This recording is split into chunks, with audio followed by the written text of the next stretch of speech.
Have you ever said something in the heat of the moment and immediately regretted it? Or if not immediately, like obsessed about it all night after you said it?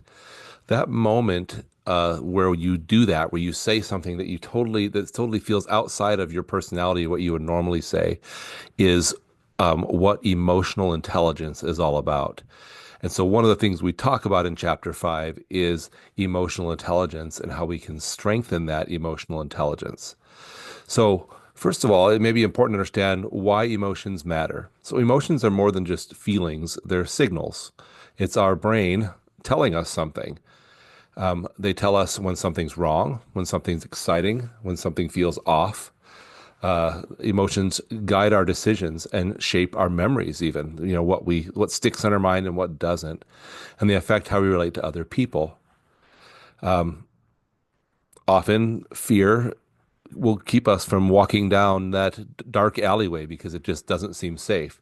And sometimes that's a good and rational thing, and other times we have to uh, ask our rational mind to enter the discussion and decide whether or not we want to let fear rule that situation. So emotions matter because they guide us. So emotional intelligence then is our ability to understand and manage our emotions. And typically, when we're talking about emotional intelligence, this comes from a psychologist, a guy named Daniel Goleman. He said you can break emotional intelligence into five areas: self-awareness, which is like understanding our own emotions. Asking yourself, well, what am I feeling, and why am I feeling that? Self-regulation, which means managing how you express them, asking ourselves, was our response appropriate or was it inappropriate given everything? Motivation, using our emotions to achieve goals. Empathy, which is recognizing emotions in others. And then social skills, handling our relationships. These aren't traits that you're born with. They've done a fair amount of study on this, and these are skills that we can learn and we can develop and improve our emotional intelligence.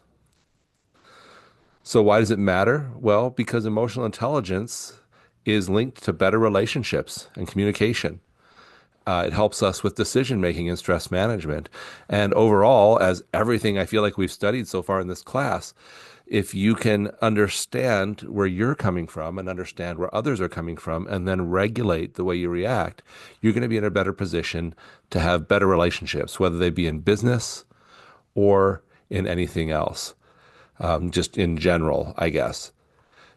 So if we know what they are, and whoa, we're zooming in, sorry. How do we develop them? How do we improve upon them? So, the first thing we can do is we can practice self-awareness.